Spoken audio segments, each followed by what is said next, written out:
An Army reservist has been kicked out of the service for refusing to take the anthrax vaccine. A military panel took 40 minutes to return a guilty verdict against Private Kamila Ivanowska and 2 hours to determine her penalty.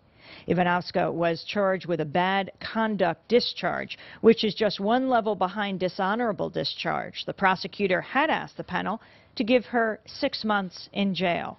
She told her superior she considered the shot medically dangerous to children she might have in the future. And Private Kamila Ivanowska joins us on the phone right now. Welcome to Democracy Now! Thank you very much. So you've been thrown out of the military? Yes, I was, well, not officially yet, but yeah, I received bad conduct discharge, so soon I'll be following, they will follow up with, removing me from the base. Can you explain further why you refused to take the anthrax vaccine? Sure. Well, what happened was, the refusal goes back to, prior to my military service. That's when I was made aware of anthrax vaccine by one of my friends who declined to join Air Force for that reason. And, she raised a red flag in my mind. So what I did, I phoned my recruiter and I asked if I, would have to take the anthrax vaccine even if I were to deploy. And at that time, I was told that the vaccine is not required. So I went ahead and sign up for the military, and and then I was faced with this, with the fact of anthrax again in November 2002, when once again I was told by a military physician that I would not have to take the vaccine, and then on January I officially refused it, and I was charged with disobeying an order. And my main reason why is because the side effects that I read about were alarming. There was a lot of people who were getting sick from that, particular vaccine. Well, Private Kamila Ivanowska, we are going to go to a documentary right now that talks about just that issue. Okay. Since 1998, when the vaccinations began, nearly 500 active duty service members have refused the vaccine. More than 100 have been court-martialed. Today on Democracy Now!, we're going to broadcast Direct Order, an award-winning documentary directed by Scott Miller and narrated by Michael Douglas. It tells the story of members of the military who were ordered against their will to take the controversial anthrax vaccine. This is Direct Order.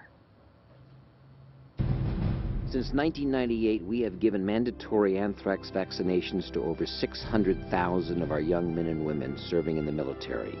Extensive research has revealed many of them have died, and reports are that thousands more are ill. Doctors say these people suffer from Gulf War syndrome. The military tells us it's an emotional ailment. We do know that the vaccine given them was not approved by the FDA. We do know that refusal to take the shots has resulted in dishonorable discharge, fines, and prison. We do know that mandatory anthrax vaccinations are set to continue. Every 3 months, a new list of victims is published, which includes the names of young Americans who the military says are suffering from emotional disorders. The list continues to grow. This time we know in advance of the impending problem. If there is only one victim, we should be concerned, but there are thousands. These people are sick. This time we should listen. It was some sort of a misguided experiment. I didn't question it. I was an officer, and I just rolled up my sleeve and did my duty.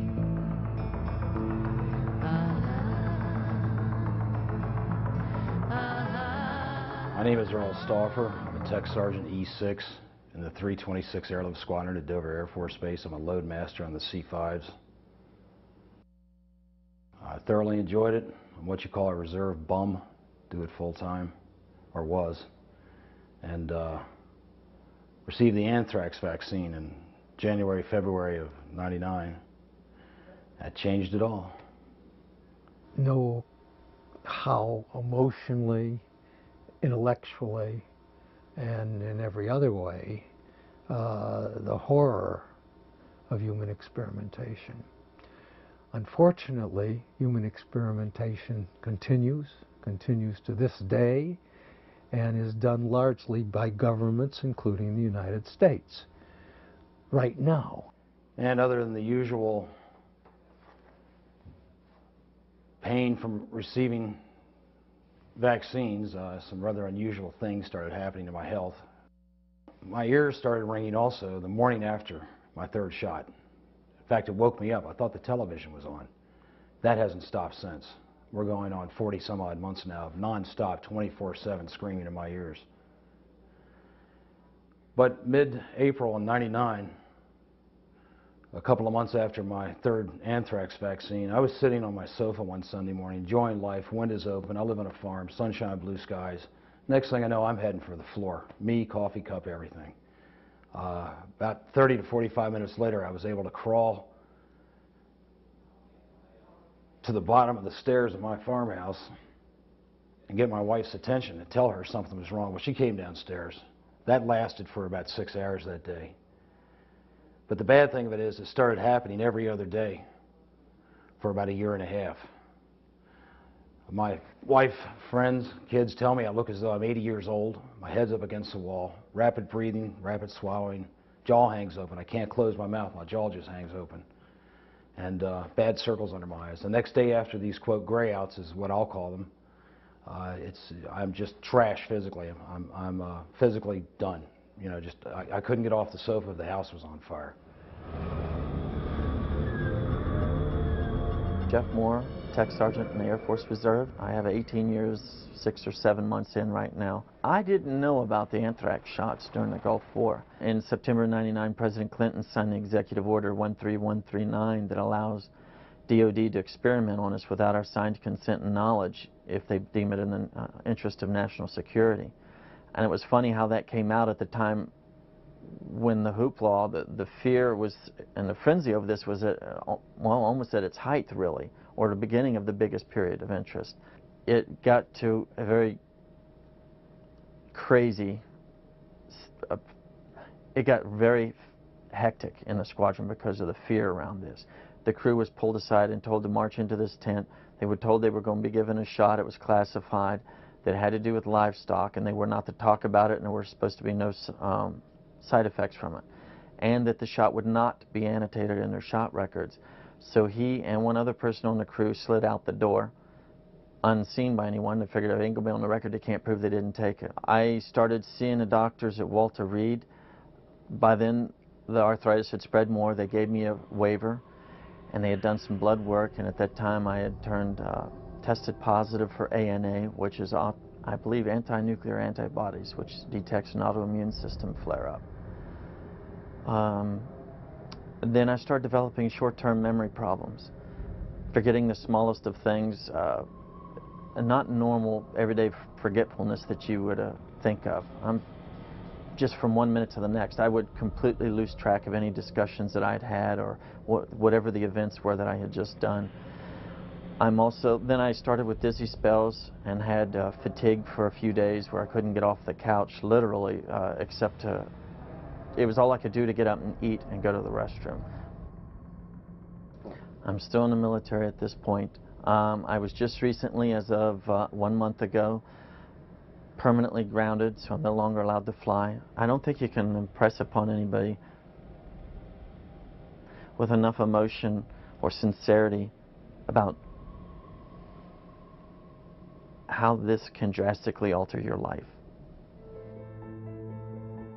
In the only public study ever done, it was found that 30% of all vaccinated members of the military have reported some chronic illnesses they claim are due to the anthrax vaccine. These symptoms have become known as Gulf War syndrome, which the military contends is an emotional problem. The names you are seeing on the screen are just a few of the thousands and thousands of our young Americans to whom this is more than an emotional disorder. They have come forward to ask for our help. They say they are all dying because they followed a direct order to take the anthrax vaccination. Major Tom Remfer, and in the U.S. Air Force Reserves. My military experience after 4 years at the Air Force Academy included about 7 years of flying F-16s, followed by a few years of flying the A-10, and then a couple more years of flying the F-117, and then I went back to the A-10 until the anthrax vaccine program ended my flying career.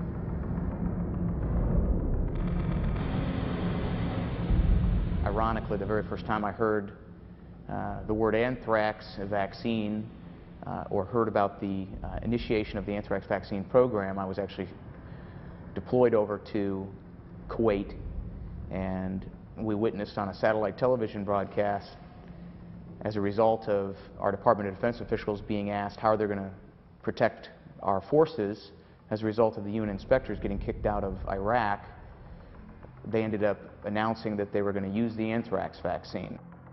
The way it was presented to our unit was that we would lead by example, we'd be the tip of the spear, and we'd be the first guard unit to take the anthrax vaccine.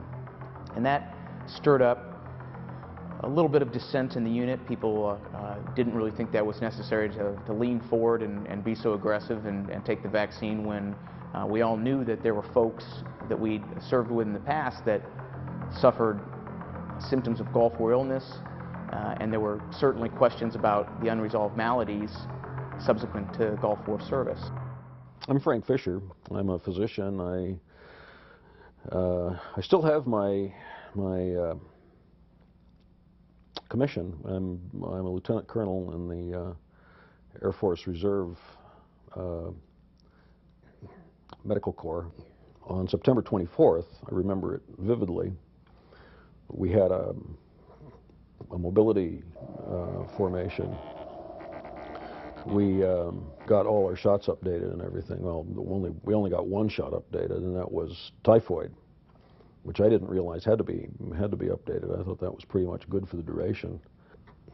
This technician, who I remember distinctly, had no rank or name tag. After one vaccination, Lieutenant Colonel Fisher developed bone marrow loss, Tourette syndrome, and a breathing disorder. With the uniform code, the appearance code is 3510. She pulled me over and gave me a shot, and I asked her what it was. And she said she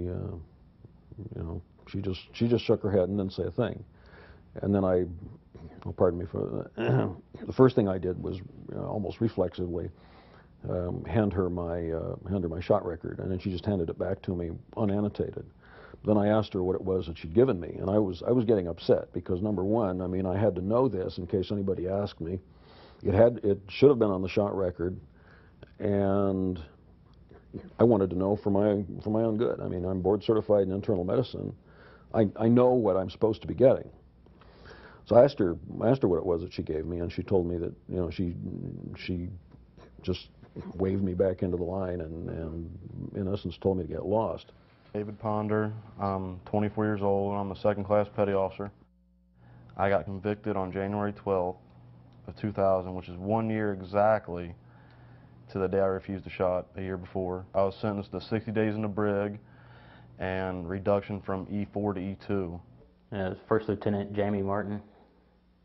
As part of my mission qualification, I had to go take a laundry list of shots, and one of which was the anthrax shot. I took shot number 1, 2, and 3 as I was told to do. I did what I was ordered to do to become mission qualified. With each shot, my reactions were getting progressively worse. The first shot was not a big deal. Second shot, I kind of had the flu-like symptoms for about 5 or 6 days. They went away.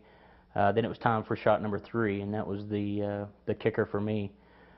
That's what makes me angry now, is that they still do the ballroom dance, that they're still dancing on the subject, and there's still information coming in, and they still stick by their guns, and they still say that there's nothing wrong with this vaccine.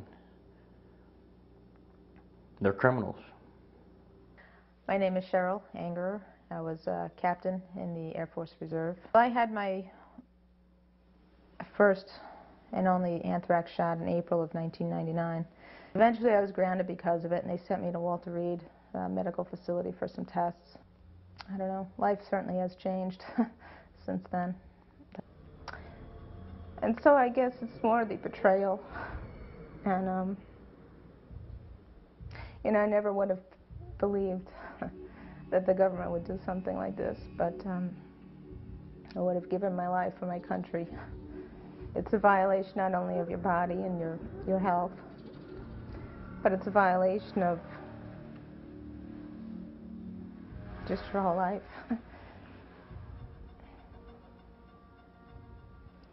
You know, and your being. Hello, Rich Rove. I'm from Rochester, New York, and I'm coming here today to speak with you as a citizen, not as an officer in the United States Air Force. And what I'll relate to you is from my perception, and my perception only, and shouldn't be misconstrued as that of the Department of Defense or United States Air Force. It baffles me that the ill people are not being heard. Again, they go through the old saying that was used was, these people are malingerers, liars, and whiners. Oh, they're aircrew members. They're flyers. They've got egos a mile long, and they're just whining. They don't want to fly, and I find that offensive. Lieutenant Rich Rove is a male nurse with 17 years in the service. He has medically treated many members of the military who are suffering from various symptoms of Gulf War syndrome. On the 21st of July, 1999, Lieutenant Rove went to Washington, and because of his rank, he was allowed to speak to the Congressional Committee on behalf of his fellow members of the military. By doing so, he risked his standing in the military community. For every one individual that comes forward, there are 3 individuals that will not. After I testified, like I said, my career began to take a steady nosedive. I was viewed with suspicion, and in some circles ostracized. There was a time when I was pulled out of the clinic to work on a flu shot line as a skilled, qualified lieutenant. I had no problem performing an extra duty if it was for the good of the mission. But I was taken from my clinic duties, removed from my clinic duties, and was to administer flu shot for 20 some odd days. At that point, I said, oh boy, this is getting rough here. But I went ahead, saluted smartly, and pressed on. And then I found out that they had brought out the anthrax vaccine, and even though I did not have to give it, the vaccine was still going to be administered on the flu shot line. I had some concerns, and I said, if we're administering this vaccine, which is currently controversial, and you always hear that, the controversial anthrax vaccine, we're giving this controversial vaccine, we should be trying to collect good data on people that are receiving it. So we were giving multiple vaccinations, including those who were due for their anthrax vaccine, on a flu shot line. Now, how in the world can you determine if a vaccine had caused an illness or an adverse reaction when you're giving it concomitantly with other vaccines? My name is Sammy R. Young, Y-O-U-N-G. I'm a retired Air Force Medical Service Corps Reserve Colonel, and I'm a retired former investigator and regulatory official with the U.S. Food and Drug Administration, where I served for 29 years and 2 months. I don't think anybody even knew anthrax existed. The thing is, for maybe a half century nearly, the people at Fort Detrick and some people at CDC had been working with it. And it was pretty much a secret initiative that was being conducted under a bioterrorism program of some sort. And it wasn't generally known. The public didn't know. The Center for Biologics Evaluation, in response to a direct question from me in the question and answer session, admitted that they were going to administer anthrax vaccine to postal workers and possibly CDC or other healthcare personnel that did not meet federal specifications for approval. And the definition of a product that doesn't meet federal specifications is that it's an adulterated product. I think that was the problem. They were not able to produce any lots for distribution to the DOD because they couldn't pass the FDA inspection. This is where I say this is not just a military situation. This bodes evil for the American public. My name's Rhonda Lynn Wilson, and I'm 26 years old. I was a CW2 in the Army. There's 2 pilots, a left seater and a right seater, and it's a weaponized helicopter. So we have the .50 cal machine gun, the ATAS, 2.75 rockets, and Hellfire missiles. Our PT scores are, the highest is 300, and I was maxing out on my physical training. I think I always blame myself a little bit for not being smart enough to really, I guess I was naive, thinking that they would never harm soldiers. I was the only female pilot in the cavalry where I was stationed, so I kind of stood out a bit.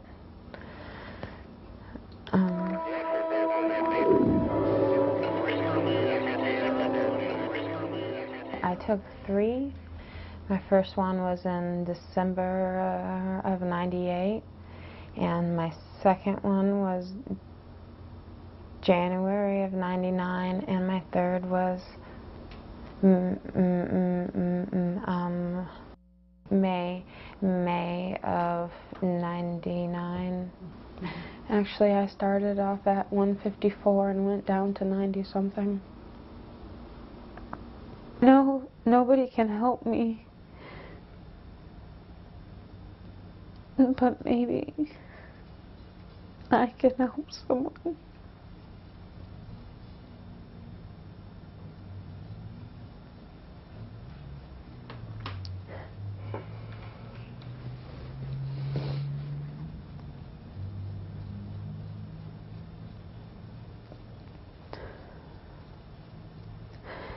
So now I just have to come to grips with how I am and how I have to live every day, because it's not much of a life and I didn't deserve it.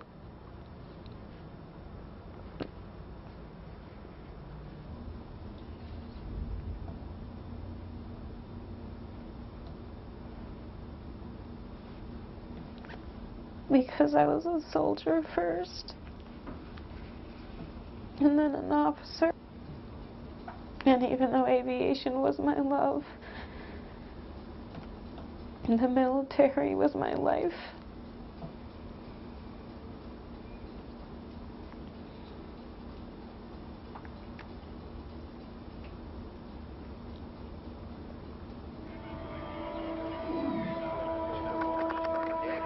The Pentagon is not publishing this information. You have to assume that there's something that they want to keep hidden. John Buck, and I am a captain in the United States Air Force stationed at Keesler Air Force Base as an emergency physician. Myself, I did not want to receive the vaccine, and I did not want to put the Air Force in a compromising position by having a physician come out against the vaccine. I refused the verbal order. I was then given a written order, and I refused the written order. And I realized at that point the issue had become much bigger than myself, simply not wanting the vaccine. And federal law prohibits using investigational or experimental medications or vaccines on our troops without informed consent. Well, informed consent means that the individual has the right to be explained the risk and the benefits, but ultimately can decide for themselves whether or not they choose to have the medication or the vaccine.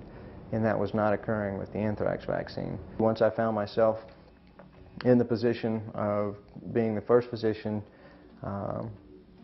to be given the order to receive the vaccine, I felt a responsibility. So I took that stand, and I was offered an Article 15, at which time I was told my commander would discipline me, and most likely I would be kicked out of the military with less than honorable discharge, which I did not feel that I deserved. So I refused the Article 15, and in doing so, the only other option is to say that you're demanding trial by court-martial. I went through the court-martial process and was found guilty, fined $21,000, and reprimanded and sentenced to 60 days on base. September 11th occurred, I was one of the first teams to leave Keesler. I did tell my commander that I would cooperate in any way that I was asked to, so that I was able to deploy. And I deployed to an undisclosed location with an EMEDS team, which is a group of physicians that provide care out of a series of tents. In the initial phases of after disobeying the order, prior to what's called an Article 32, which is like a grand jury hearing, I had a meeting with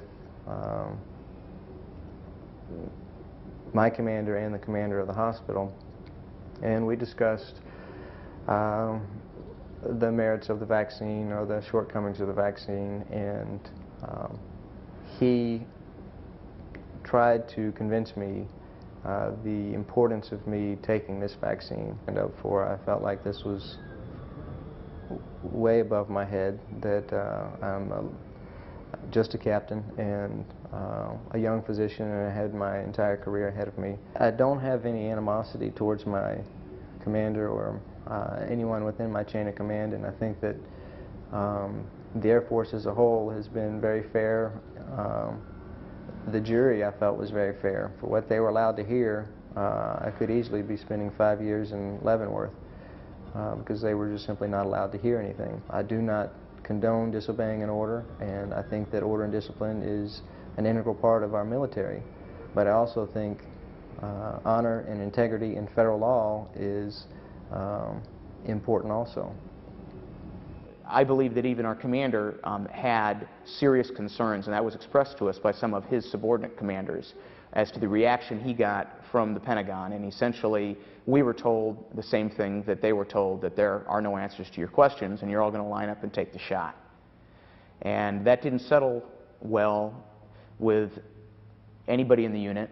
They've told me that I don't have an anthrax problem. I don't want an anthrax problem, because if I have an anthrax problem, they'll send me to a board that can evaluate me and take away my wings. All right, I think I got the lead on the right. Sights on. Left 9 now. Tally ho. You got the airspeed on me. Visual. Oh, there you are.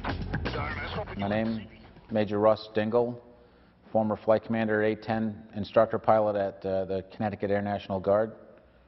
And I was forced out of the Guard based on my refusal to take the anthrax vaccine. I spent my whole aviation military career flying A-10s.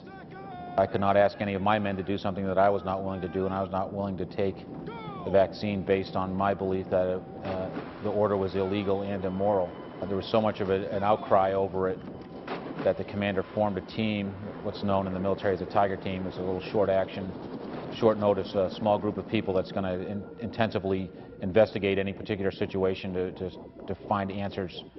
And the atmosphere soon turned hostile, and that's when we knew that something was wrong. One study shows it's good is good, then 2 studies must mean it's better. And so now all of a sudden we have 13 studies since 1997, when the first 37 years or 30 years only 3 studies had been done. The Army did all the research, the Army owns the patent, the Army paid for the licensing studies. The Army has been essentially the sole customer since it was licensed in 1970. I too believe, like others, that there were good intentions. But pardon me for saying this, the road to hell is paved with good intentions. You don't do this to your own, especially in the United States. You know, we defend democracy and freedom in the world. This is an absolute contradiction to that. It was worse than being raped, because I was betrayed by everything that I was proud of and everything that I morally stood for. I joined the service so I could serve and give my life for the country. But I didn't think I'd have to give my life this way.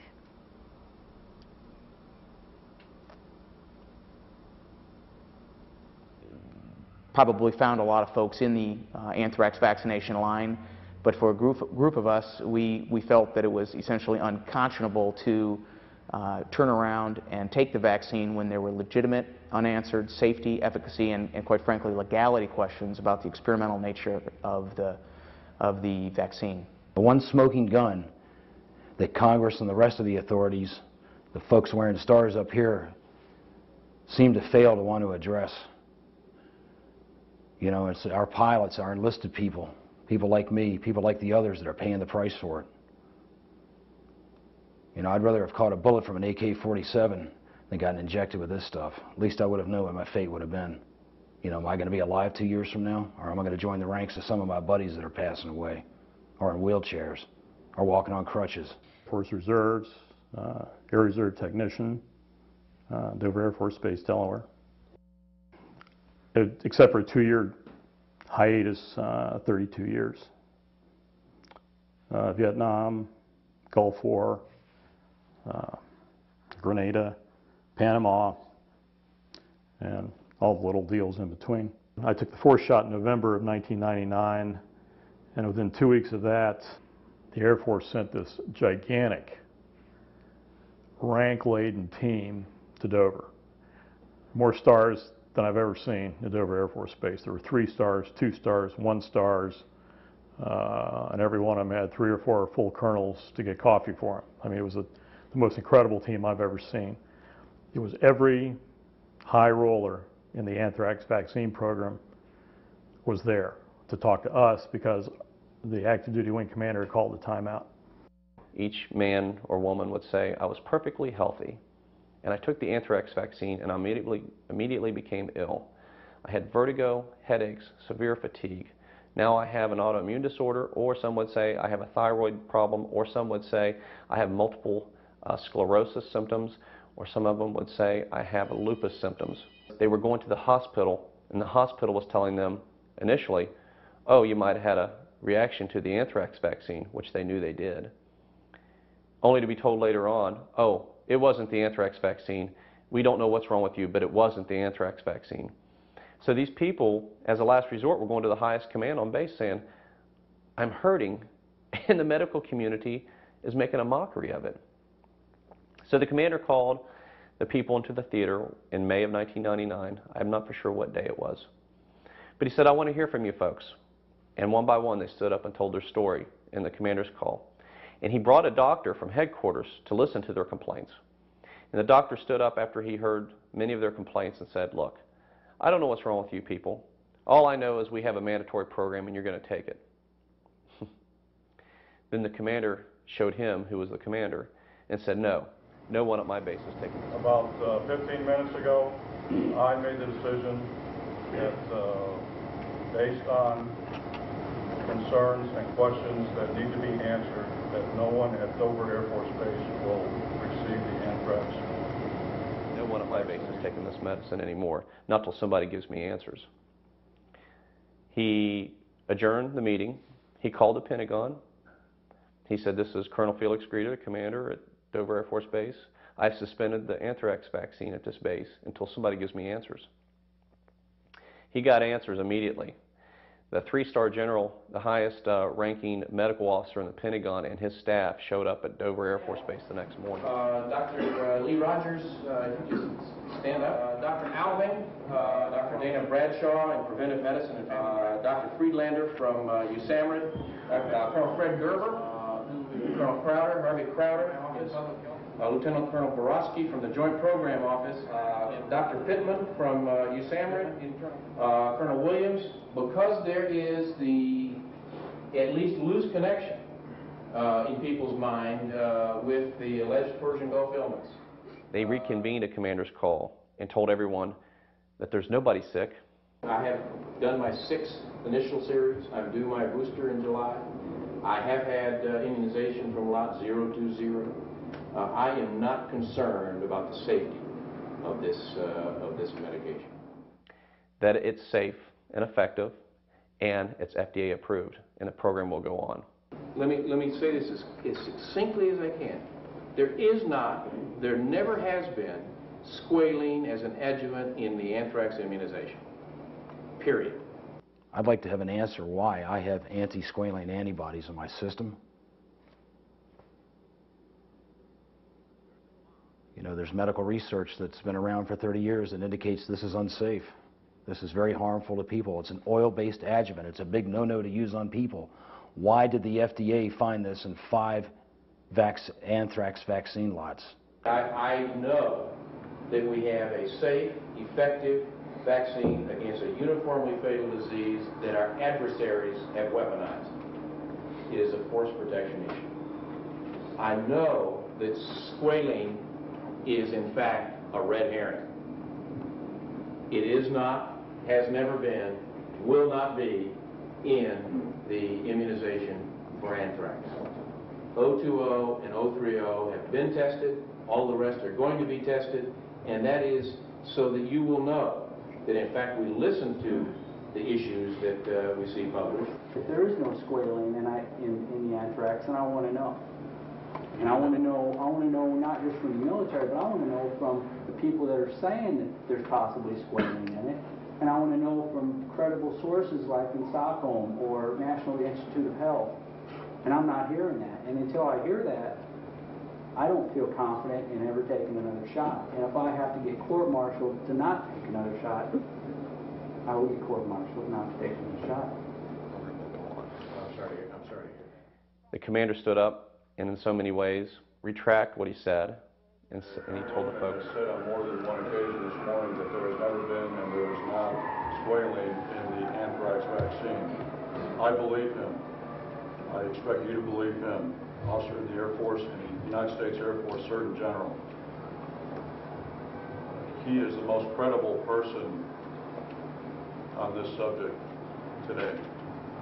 So I expect everyone here in the Dover team to believe that. I believe that what you are seeing is a huge amount of concern to address this issue. The timeout that I called last Wednesday was to address concerns. They are addressed to my satisfaction. And you see the United States Air Force and Army representatives here bending over backwards to address those concerns. The BioPort production line is now up, and we're about to go into phase 2, which is immunization of the early responders, and then phase 3, of course, is the total force. I haven't seen that many for an ORI. For the kickoff of a war, I haven't seen that many stars show up. There's something bad, something real bad is going on here. But again, you know, you try to be a good trooper. You suck it up and press on. An extension of Agent Orange in Vietnam, the syphilis used on the Tuskegee Airmen, the radiation of World War II, God knows what else. Instead of being sprayed with the chemical this time, they're injecting us with it. What's the difference? Even the Nazis never experimented on their own troops. Anthrax in the hands of our enemies that would kill thousands and thousands of soldiers, sailors, airmen, and Marines. This vaccine protects against that possibility. Oftentimes you find that people will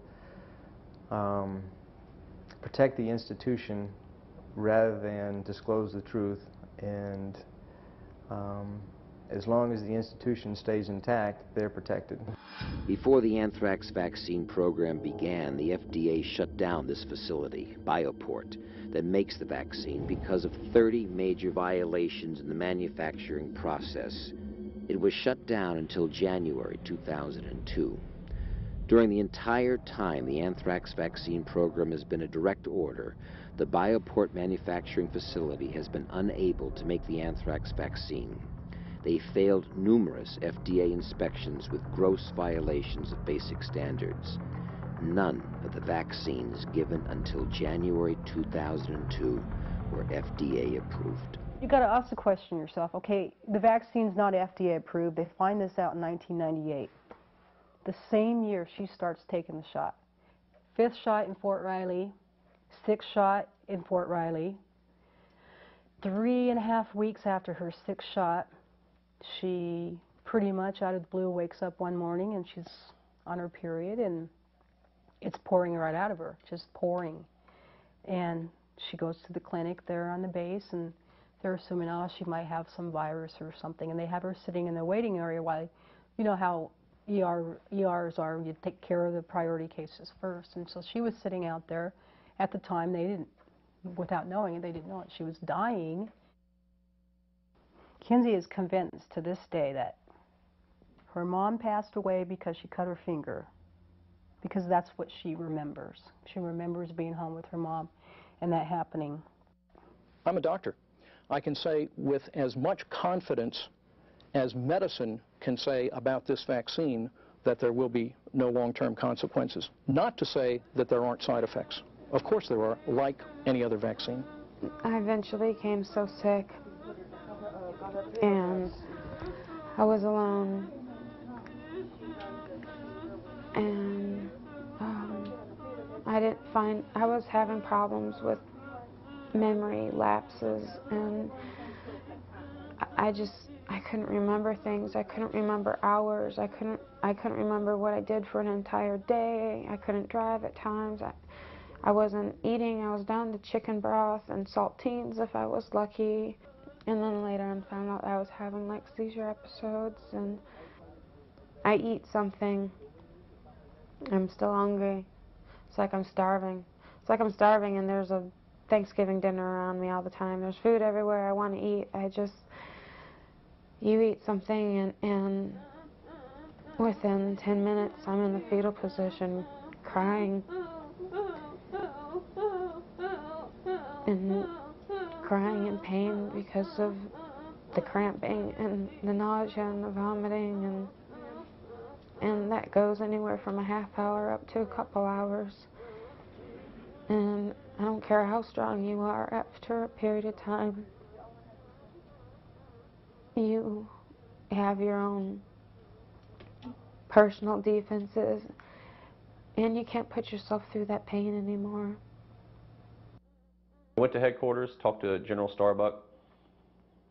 He treated me very well. He treated me with respect. General Starbuck told me that he wished more officers had my kind of integrity. He wished more officers stood for what they believed, like I was doing. He asked me what the problems were. He asked me how to fix the problems. And then he thanked me for talking with him and wished me on my way. And I left that day thinking I knew the Air Force was a good place to be. It's a great day in the Air Force, and I felt like the weight of the world was lifted off my shoulders. That there was a commander out there that was a commander. And he was going to take charge, and he wasn't going to let another officer or another enlisted man take a hit over this poorly managed vaccine program. And it was about 10 days later I got my notice to leave the Air Force. More than 100,000 veterans have reported experiencing symptoms attributed to Gulf War syndrome. There's not a single reported case of GWS among our allies. The Kuwaitis, Egyptians, or Israelis. The Egyptians contributed 40,000 troops to the coalition force. Not one of these allied troops received the anthrax vaccine. Abnormal levels of squalene have been discovered in the blood of ailing Gulf War veterans. The Pentagon and U.S. medical authorities offer no explanation for the presence of squalene in blood samples from ailing military personnel. Bioport Corporation,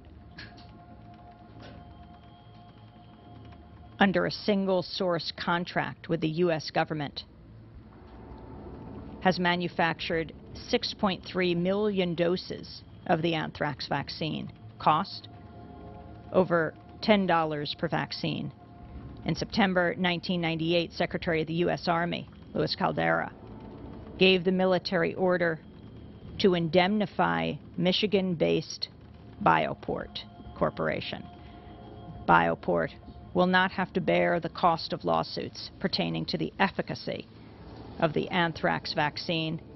Instead, the U.S. government will be liable.